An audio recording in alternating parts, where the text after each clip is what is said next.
Vamos começar o estudo dessa noite. Pedir para os irmãos abrirem Mateus.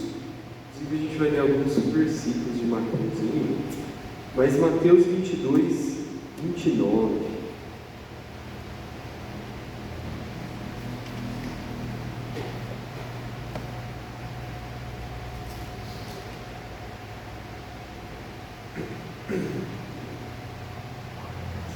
Mateus 22, 29 diz o seguinte: Jesus, porém, respondendo, disse-lhes: erreis, porque não conheceis as Escrituras, nem o poder de Deus.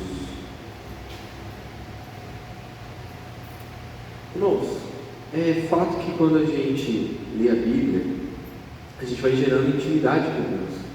Porque qual que é a maneira que a gente tem para conhecer, para ficar mais perto do nosso Deus? Orando, jejuando, cantando cânticos, tudo isso nos aproxima de Deus. Mas para a gente conhecer verdadeiramente a Deus, a gente lê a palavra dele. A gente está todo dia buscando conhecê-lo através das Escrituras. E a raiz da nossa fé, ela vem pelo ouvir a palavra de Deus. Lá em Romanos 10, 17, Paulo diz: consequentemente a fé vem por se ouvir a mensagem, e a mensagem é ouvida mediante a palavra de Deus. Então a fé, ela vai se moldando à medida que você vai buscando a Deus através da sua palavra. Então nossa fé é fortalecida conforme a gente vai lendo a palavra de Deus. Quem tem o hábito aqui de todo dia pelo menos ler ali um versículo, um capítulo? Amém. Eu falei versículo ou capítulo para ser bem abrangente, né? Às vezes os irmãos estão lendo só um versículo aí, mas até antes de a gente ensaiar, a equipe de louvor ensaiar, tem um estudo que um dos membros da equipe de louvor traz. E no ensaio passado, a gente tinha até comentado durante esse estudo sobre a mudança que a gente percebe na nossa vida quando a gente lê a palavra de Deus todos os dias. Quem ainda não está fazendo isso, faz esse exercício, irmãos. Lê a palavra de Deus todo dia. Todo dia você acorda de manhã, lê um capítulo, ou antes de dormir. Eu prefiro de manhã. Faz isso e nota que a sua semana vai ser diferente das demais. Que aquela semana que você leu todo dia, você vai se sentir mais próximo de Deus. Bom, mas nada disso é o estudo dessa noite. A gente só está fazendo uma breve introdução. A palavra de Deus, hoje, ela é acessível. Quem que tem Bíblia no celular? Quem que tem, pelo menos, um exemplar impresso em casa? Todo mundo. Então, todo mundo aqui tem acesso à Bíblia, ou seja, impressa ou no celular. Aqui tem casas que cada membro da casa vai ter uma Bíblia, então vai ter casa que tem 4, 5 Bíblias, enfim.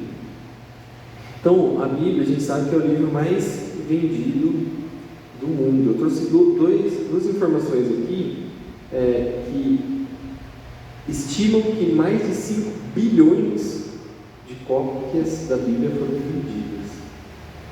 Então, nenhum livro no mundo vai alcançar essa marca. Até tive curiosidade de ver o segundo colocado ali, não tem nem metade disso. E também a Bíblia, ela foi traduzida para quase 3.000 idiomas. Às vezes a gente nem para pensar que tem tanto idioma no mundo, né? 3.000 idiomas já, e esses são os principais, né? Já tem uma tradução da Bíblia. Então a palavra de Deus, ela já está acessível a todos, né? E o estudo de hoje não vai falar de quanto a gente tem lido a Bíblia, ou quanto tempo a gente tem dedicado à palavra do Senhor, mas a gente vai falar hoje sobre a deturpação da palavra. Hoje a gente vive numa sociedade em que na sua grande maioria, elas têm ideias contrárias, ideologias contrárias ao que é pregado, ao que é descrito na Bíblia, ao que está ali colocado na Bíblia. A sociedade que a gente vive tem ideias e ideologias contrárias a isso. E como que eles fazem hoje para nos convencer que as suas ideias, suas ideologias estão certas? Eles carinhosamente vêm e ficam debatendo com você, conversando: olha, você tem que aceitar esse ponto, por causa disso, isso. É dessa maneira? Sim? Não. Eles vêm o quê? Deturpando as nossas convicções. Eles vêm, de uma certa forma, agressiva, querer impor o que eles acham que é certo. Então, eles tentam destruir, deturpar e desacreditar, e às vezes até mudar a palavra de Deus.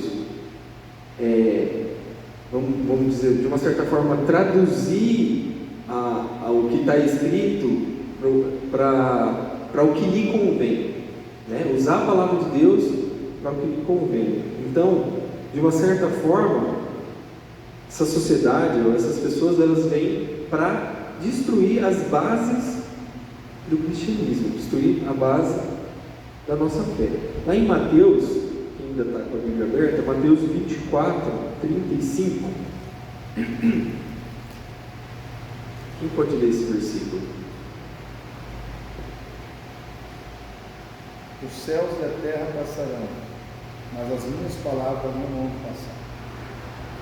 Então tudo vai passar, mas as palavras de Deus são eternas. Quando a gente vê essas ideologias que a sociedade prega hoje, a gente vê que ela não tem uma raiz, ela não é sólida.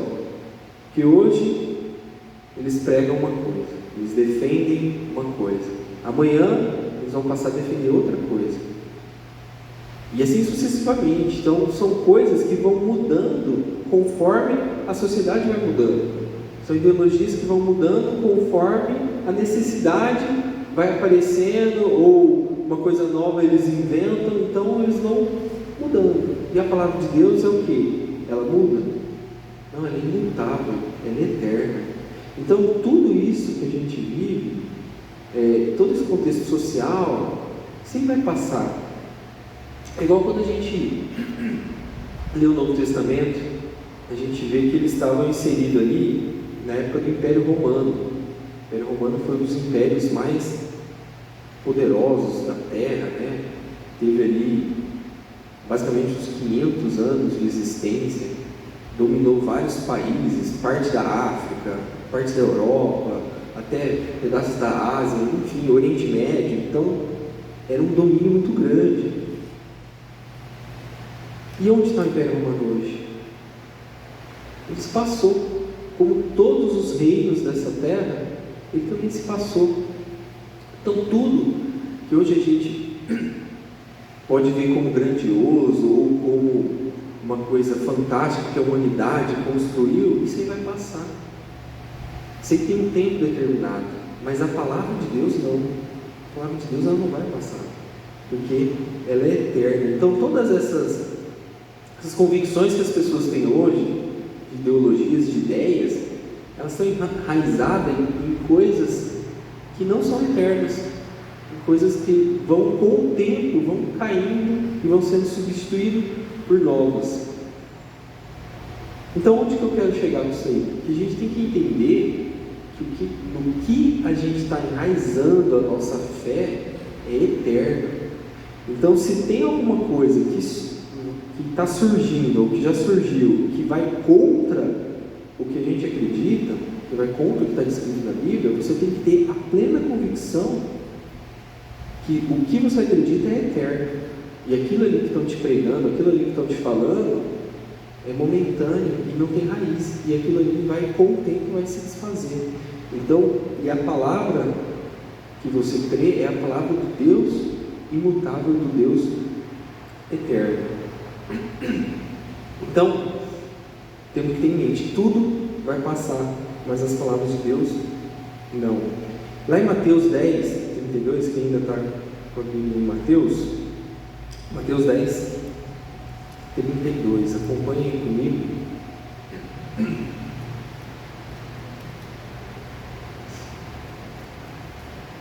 Diz o seguinte, Mateus 10, 32. Quem, pois, me confessar diante dos homens, eu também confessarei diante do meu Pai que estás no céu. 33 diz, mas aquele que me negar diante dos homens, eu também o negarei diante do meu Pai que está no céu. Jesus, ele fala aqui em negar a Ele, né? Como que a gente nega a Cristo? Às vezes a gente nega a Cristo porque tem vergonha de falar da palavra de Deus, mas quantas vezes a gente tem negado a Cristo em favor do mundo?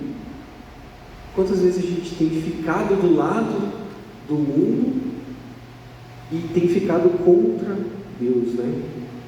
Não é só quando a gente tem vergonha de falar ou quando a gente tem medo de falar, mas é quando a gente escolhe agradar o mundo em vez de agradar a Deus. O mundo, irmãos, ele sempre vai ter um caminho fácil. Sempre vai ser mais fácil a gente seguir as diretrizes do mundo, porque daí a gente vai ser aceito pela sociedade, a gente vai estar bem na vida com todo mundo, né? Mas lá, ainda em Mateus 7,13, Jesus fala: entrai pela porta estreita, porque larga é a porta, espaçoso é o caminho que conduz à perdição. A perdição. Então, quando você vai andar, é mais fácil você pegar uma estrada estreita ou uma estrada larga? Obviamente, uma estrada larga é mais fácil, porque quando você está dirigindo ali, é mais fácil você ir para Rios do Rio Pardo, que não tem nem acostamento, ou você ir para o norte ali, você paga um pedágio, mas você tem duas faixas, o canteiro central, o acostamento. É mais fácil você ir pelo caminho mais largo, né? Então, seguir aos ensinamentos de Cristo dentro da sociedade que a gente vive é mais difícil. É mais difícil, porque o mundo, ele oferece oportunidades, o mundo ele vai criando prazeres momentâneos e vai criando facilidades para o pecado. Alguns irmãos acham que é difícil pecar. Não, o pecado ele está ao seu redor, né? Diz que o nosso inimigo anda ao redor, bramando como um leão. Então ele anda ao redor buscando caminhos, buscando meios para te tentar. É claro que ele conhece o coração de cada um. Então o mundo ele vai aparecer para você naquilo que é a sua fraqueza. Então, se sua fraqueza é a bebida, ele vai criar meios para você alcançar isso. Se a fraqueza do homem é o adultério, ele vai criar meios para trazer mulheres bonitas ali para perto daquele homem. Enfim, o mundo, ele sabe o desejo de cada um.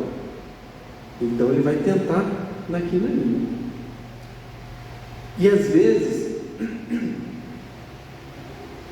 é mais fácil para a gente aceitar essa sociedade mundana está querendo impor, porque às vezes você pensa assim: eu não quero me expor com ninguém, eu não quero criar atrito com ninguém. Lá no meu trabalho tem um colega que ele acredita nisso e toda vez ele fala que eu tenho que aceitar isso, e eu não quero entrar em confronto com ele, não quero brigar com ele, então vou falar que eu aceito, falar que está tudo bem. Então às vezes a gente vai cedendo espaço porque a gente não quer desagradar as pessoas. Então a gente quer agradar as pessoas, mas se a gente está agradando as pessoas, a gente está desagradando a quem? A Deus. Em Mateus ainda 6, 24, o que diz aí? Mateus 6, 24.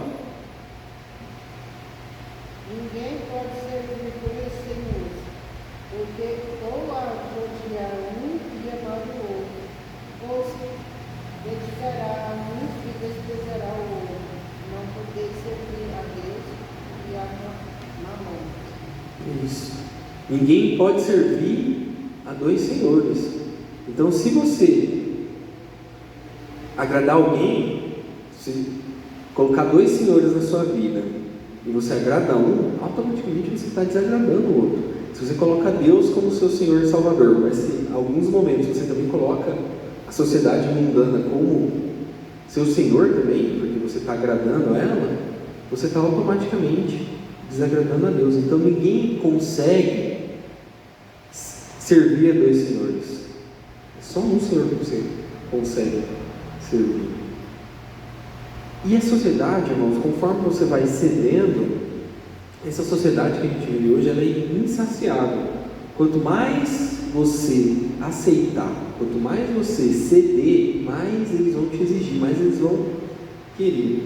Quem estava aqui no domingo passado, aqui, que viu a pregação do pastor, em dado momento ele falou ali sobre, ele usou até um termo que eu não vou lembrar, mas era sobre pessoas que se identificam como animais.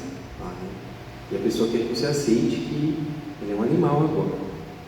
Daí você fala, meu Deus, que coisa horrível. Não tem como o ser humano chegar num nível pior. Né?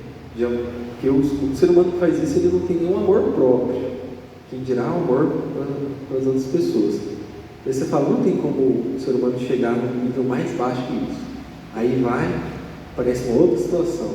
Uma pessoa que vai com um boneco ali, com características de um bebê, e vai levar esse boneco até um hospital, um pronto atendimento ali para ser atendido. E aí você fala, meu Deus, não tem como piorar.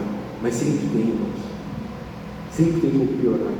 Agora você imagina o seguinte, você é pai, aqui tem alguns pais e mães, você foi lá no hospital, geralmente pronto atendimento infantil, tem umas épocas que é bem cheio, né? Vocês sabem disso.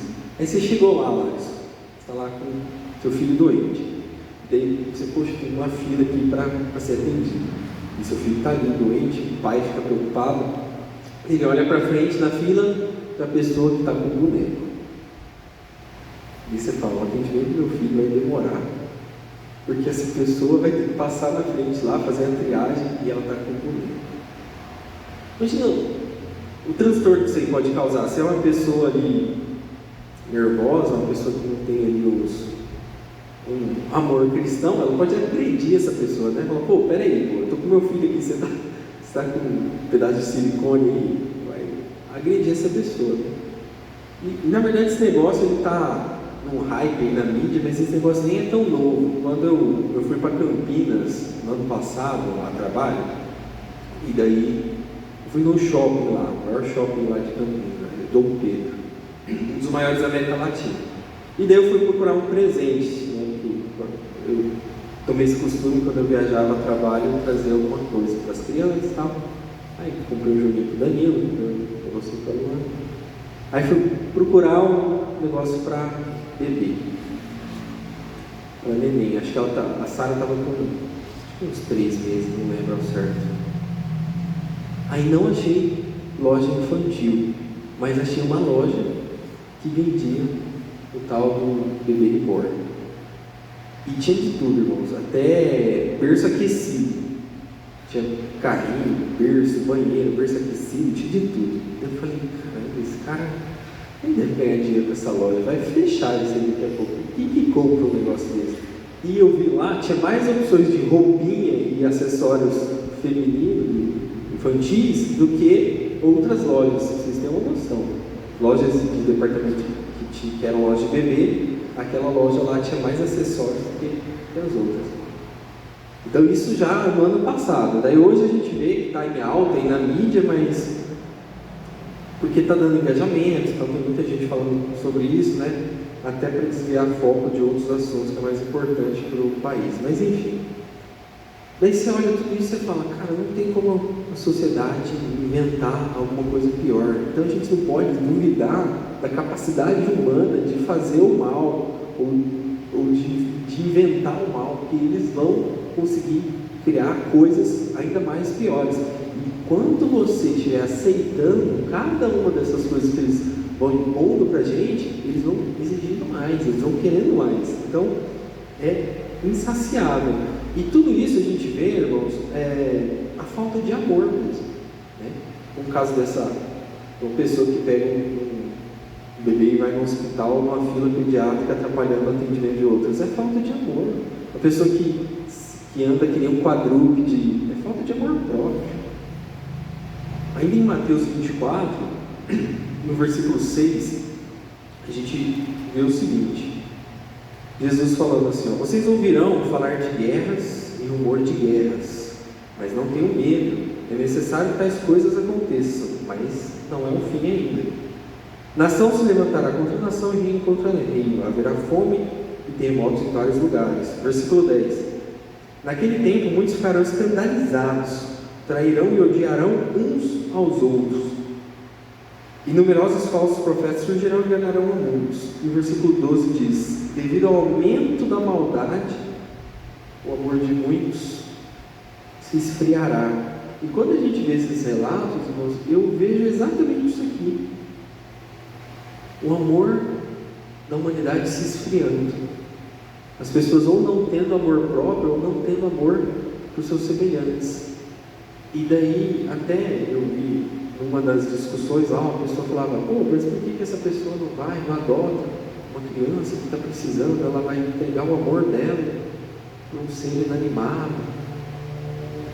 Então você vê todos esses aspectos, você vê exatamente isso aqui: a falta de amor, ou o amor se esfriando cada vez mais.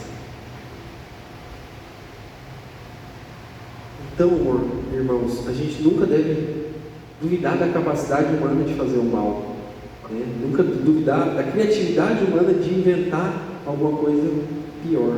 Lá em Romanos 7,18, Paulo fala: eu sei que em mim, isto é, em minha natureza humana, não há nada de bom, pois quero fazer o certo e não consigo. Então Paulo, ele já nos alertava sobre a natureza humana. Fala que a natureza humana, ela busca fazer o mal. Quem impede a natureza humana de fazer o mal é justamente o Espírito Santo. E como a gente faz para colocar cada vez mais o Espírito Santo de Deus na nossa vida? Com essa intimidade, com essa busca, com buscar a Deus, ler a sua palavra, né? Então a natureza humana é ruim e a tendência é fazer o mal. Então, cada vez que você aceita o que é imposto pela sociedade mundana, mais ela vai exigir. Por exemplo, um exemplo atual agora, quem viu aí que foi escolhido um novo Papa, né? Papa Leão XIV. Até esses dias eu fiz uma brincadeira, falei: estou ficando velho, já vi 4 papas. Acho que quem nasceu antes de 78 viu até mais. Mas 2 ou 3 dias atrás, esse Papa ele fez uma declaração. Aí saiu todas as bíblias, jornais. Ele falou o seguinte, ó, eu trouxe até a manchete aqui, fala assim, ó: Papa Leão XIV diz que família é baseada na união entre homem e mulher. Aí um monte de gente ficou escandalizado. Olha, esse Papa está falando. Eu pergunto para vocês: o que está de errado nisso? Que a família é feita da união entre um homem e uma mulher. O que está de errado? Para nós, para essa sociedade, tudo. Meu Deus, está errado.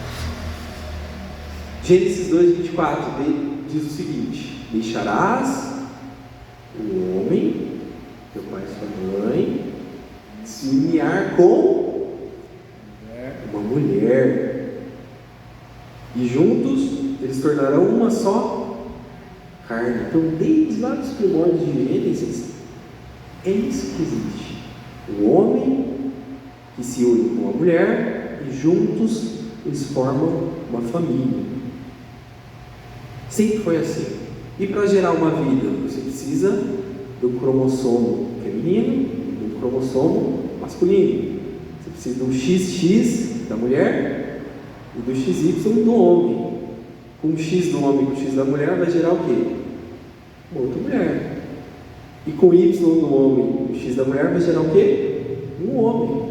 Então, para se criar uma família, você precisa de um homem e uma mulher. Para se gerar uma criança, você precisa de um homem e uma mulher. Então, cientificamente falando, está tudo certo. Biblicamente falando, está tudo certo. Mas para essa sociedade, não. Não é assim. Uma família não é desse jeito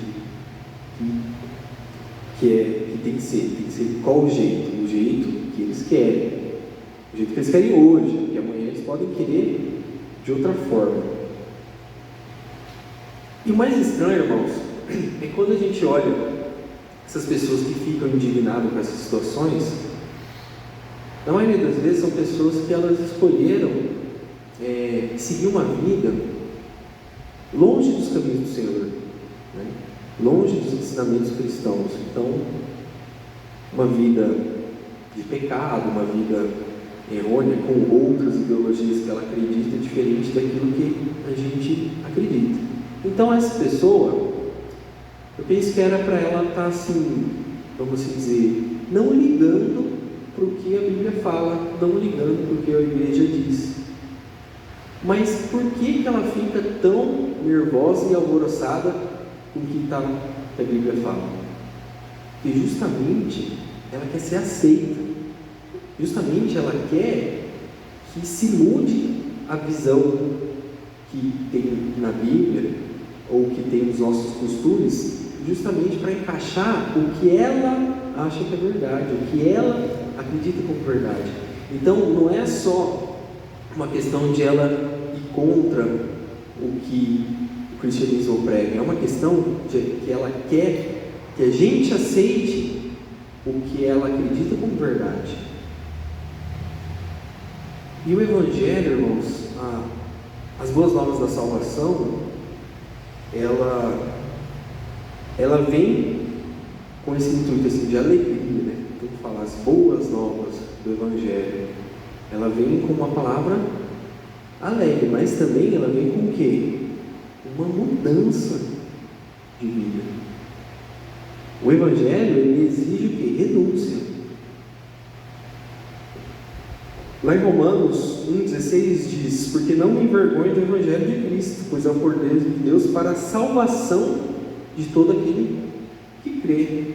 Então, esse Evangelho, ele nos traz a uma nova vida, ele nos exige uma renúncia. Lá em Lucas 9,23, Jesus dizia a todos: se alguém quiser vir após mim, negue-se a si mesmo. Primeiro ponto, negue-se a si mesmo. Segundo, tome cada dia a sua cruz e siga-me. E ele fala mais: pois quem quiser salvar a sua vida, irá perdê-la, mas quem perder a própria vida por minha causa, a salvará. Então, o Evangelho, ele nos chama para a nova vida com Cristo, que é a vida que a gente tem que tomar a nossa cruz e seguir os caminhos dele mediante a sua palavra. Agora, se a gente fala, não, eu vou seguir o Evangelho, mas tem alguns pontos aqui que a gente vai mudar. Vamos fazer ali uma reunião aqui, vamos tirar esse ponto, agora a gente aceita isso, a gente não aceita isso aqui, a gente passa a aceitar, então vamos mudando. Daí a sociedade fala, legal, mas aí, como eu disse, cada vez que você aceita um ponto, mais vai ser imposto, mais eles vão querer. O Evangelho, o verdadeiro Evangelho não, ele promove a mudança. A pessoa tem que deixar a vida do passado, a pessoa tem que deixar os erros do passado, ela tem que deixar o pecado que ela cometia e viver uma nova vida com Cristo, mediante a sua palavra, colocando Cristo como Senhor da vida dela, então agradando somente a um Senhor. Lembra daquele episódio que Jesus estava com aquela mulher? Vamos ler junto lá em João 8.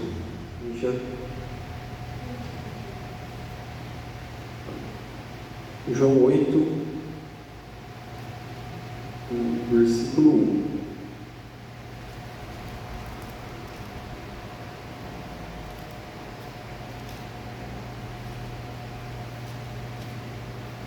Diz o seguinte: Jesus, porém, foi para o Monte das Oliveiras. Ao amanhecer, ele apareceu novamente no templo, onde todo o povo se reuniu ao seu redor. E ele se assentou para ensiná-los. os mestres da lei e fariseus trouxeram uma mulher surpreendida em adultério. Fizeram-na ficar em pé diante de todos. Disseram a Jesus: Mestre, essa mulher foi surpreendida em ato de adultério. Na lei de Moisés nos ordena apedrejar tais mulheres. E o Senhor que diz? Eles estavam usando essas perguntas como armadilha, a fim de ter uma base para acusá-lo. Mas Jesus inclinou-se, começou a escrever no chão com o dedo. Visto que continuava a interrogá-lo, ele se levantou e disse: Se alguém de vocês estiver sem pecado, seja o primeiro a tirar a pedra nela. Inclinou-se novamente quando continuou a escrever no chão.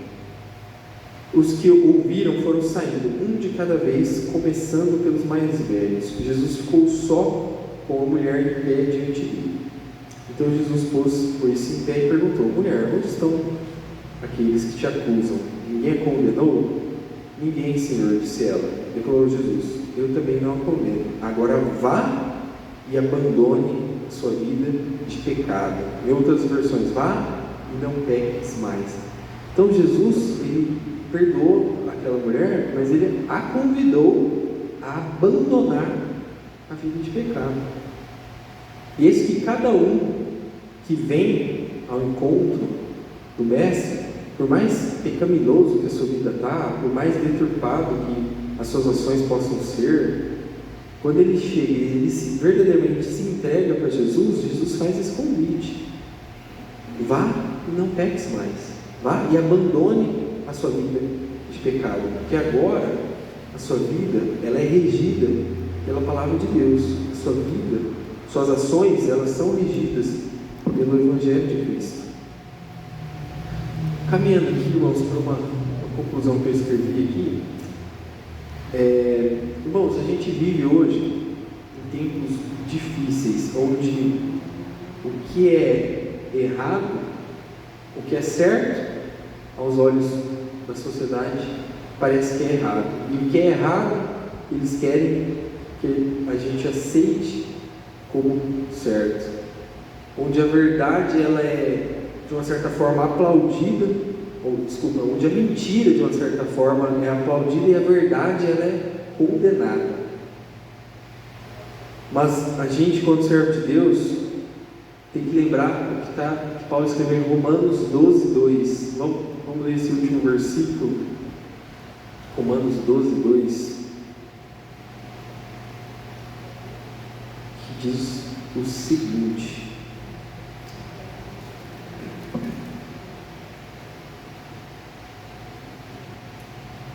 não vos conformeis com este mundo, mas transformai-vos pela renovação do vosso entendimento, para que experimenteis qual seja a boa, agradável e perfeita vontade de Deus. Então, desde lá da época de Paulo, ele já falava: olha, esse mundo, ele jaz no maligno, esse mundo é pecaminoso. Imagina isso naquela época, imagina o mundo de hoje, quão pior ele é. O pastor no passado falou sobre Sodoma e Gomorra, mas será que se Deus fosse aplicar hoje na sociedade, fosse fazer uma comparação com a sociedade atual e com Sodoma e Gomorra, será que a sociedade de hoje não seria pior ou igual àquela sociedade? Né? Então, aqui Paulo fala: não vos conformeis. Então não aceite o que o mundo está te oferecendo, não aceite o que o mundo quer te impor, porque aquilo no que a gente crê, que a palavra de Deus, ela não muda, ela é firme, ela é inabalável e ela é verdadeira. As ideologias, elas passam, os reinos eles passam, os governos eles passam, os reinos caem, os valores humanos mudam, eles se distorcem, mas a verdade do Senhor, ela é eterna, ela permanece para sempre. Então hoje, Deus, Ele nos chama não só para a gente verdadeiramente seguir a sua palavra, mas a gente verdadeiramente influenciar o mundo com a verdade de Deus, e não nos deixar levar com o que o mundo quer, e não a gente ser influenciado pelo mundo, né? E a gente tem que defender aquilo que a gente acredita, não só com amor, mas também com firmeza, A gente tem que ser firme nas convicções que a gente crê. Porque todo mundo aqui acredita que Jesus é o nosso Senhor Salvador, que Ele é o Cordeiro Santo que morreu pelos nossos pecados. A gente toma a palavra de Deus como verdade. Por que quando a gente é confrontado por alguém, a gente fica com receio, ou fica com medo, ou fica, não quero me dispor? Não, irmãos. A gente tem que ter autoridade, a gente tem que ter firmeza. A gente não pode se envergonhar do Evangelho. Não digo que a gente tem que sair ofendendo todo mundo, chamando todo mundo de pecador, porque a pessoa vai para o inferno. Não é isso. Mas a gente com convicção, a gente demonstrar o que a gente acredita e demonstrar que a palavra de Deus é a certa, que a palavra de Deus é a nossa verdade. Então, às vezes, irmãos, você está num ambiente que você está lutando contra, ou você está sendo pressionado por alguém para aceitar alguma coisa, lembra sempre disso, que Deus ele não abandona os seus. Deus ele não abandonou Daniel quando Daniel não se curvou ao que a sociedade dele lá queria na época, ao rei dele, ao governante dele queria lá na época. Ele não deixou Deus de lado e aceitou, ele foi firme. E Deus foi com ele, foi até a cova dos leões, fechou a boca dos leões. Quando Sadraque, Mesaque e Abdenego falaram, não vamos aceitar o que o nosso governante, nossa sociedade aqui está impondo, Deus esteve com eles.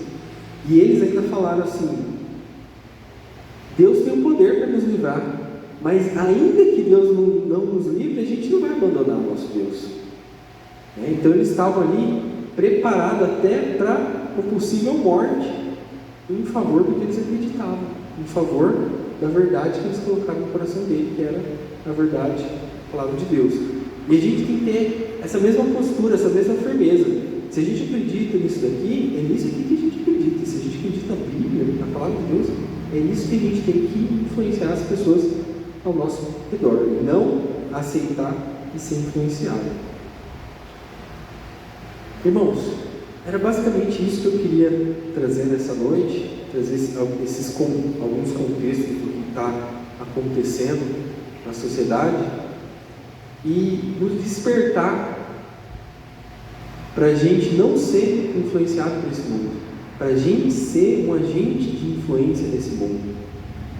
Esses dias eu conversei com uma pessoa que ela falou assim, eu não vou mais em reuniões lá da minha família, porque eu sou evangélico, minha família não é, então eu vou lá nas festas, só bebida e tudo mais. Então, de uma certa forma, ele está se afastando ali da aparência do mal, porque o pessoal vai influenciar ele. Mas aí eu falei, mas você percebe que você tem que ser o agente de transformação, você que tem que ir lá e fazer a mudança dentro da sua família, dentro do seu lar? Essa é uma responsabilidade sua também, de ir lá e levar a palavra de Deus, e demonstrar através das suas ações, das suas atitudes, e vergonhar eles com o Evangelho, eles olhar e falar, poxa, eu estou aqui bebendo e tal, e o fulano está lá, desde que ele entregou a vida para Cristo, ele não bebe mais, ele não fica farreando nem nada, né? Então, demonstrar através das suas ações a mudança de vida que o Evangelho proporciona. Para um dia, às vezes, pelo seu testemunho vivo, eles vão querer experimentar essa mudança de vida também.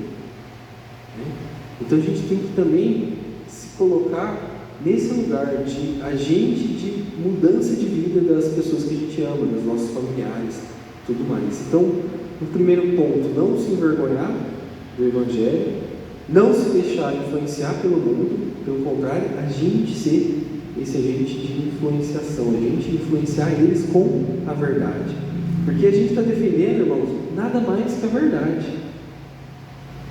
Eu já demonstrei aqui nesse estudo que a palavra de Deus é imutável, a palavra de Deus ela vai permanecer, e tudo demais que as pessoas acreditam, não, as coisas que as pessoas acreditam vai ser soprada como poeira ao vento, pode não ser hoje, pode não ser amanhã, mas em algum momento aquilo que elas acreditam não se torna como verdade. Então, como que essa pessoa consegue defender calorosamente uma mentira, um negócio que não tem raiz, e a gente, quanto cristão, que está com a verdade, não consegue muitas das vezes, defender a verdade de Cristo.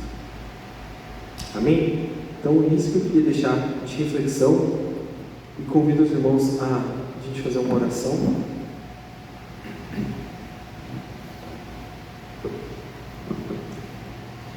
Senhor, nosso Deus, nosso Pai, graças te damos por mais essa oportunidade de estar aqui ouvindo a Sua palavra, Senhor. Estar aqui nessa noite ouvindo os Seus ensinamentos, Pai. Abençoa cada um que esteve aqui nessa noite. Que o Espírito Santo possa adentrar nos corações e demonstrar o que o Senhor quis dizer com a palavra dessa noite, Senhor. Nos ensina, Pai, a aprender cada vez mais da Sua palavra, Senhor. Nos ensina a aprender a evangelizar, Pai. Nos ensina a aprender a defender a Sua palavra. Nos ensina a levar a Sua palavra aos demais, Senhor. As pessoas que estão à nossa volta, Senhor. Nos ensina a compreender que cada lugar que nós estamos é o lugar que o Senhor nos colocou ali, Pai. E muitas das vezes o Senhor nos colocou ali com uma missão. O Senhor colocou alguma pessoa ali perto que precisa ouvir falar da Sua palavra, Senhor. E às vezes a gente vai ser a única pessoa que aquela pessoa vai ter contato, que tem a verdade de Cristo no coração, Pai.